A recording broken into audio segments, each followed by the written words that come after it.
Assalomu alaykum azizlar, kanalimizga xush kelibsiz. Eng so'nggi ma'lumotlardan xabardor bo'lish uchun kanalimizga obuna bo'ling.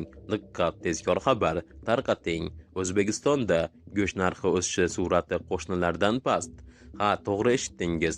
O'sish sur'ati bizda yuqori emas. Go'sht milliy taomlarimizning asosi, inson uchun oqsil manbai. Shu sababli ro'zg'orni go'sht bilan ta'minlab turish muhim sanaladi. So'nggi paytlarda go'sht qimmatlab ketdi degan gaplar tarqalmoqda.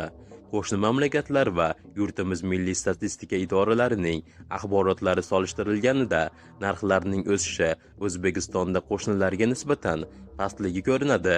Bunda mahsulotlar naqadar tez qimmatlayotgani yoki arzonlashayotgani va haqiqatdan ham narxlarning keskin o'sishi bor yo'qligini ko'rishingiz mumkin. Masalan, joriy yilning dastlabki 2 oyida Qozog'istonda mol go'shtining narxi 6,2% ga oshdi. Qirg'izistonda o'sish 4% ni tashkil qildi.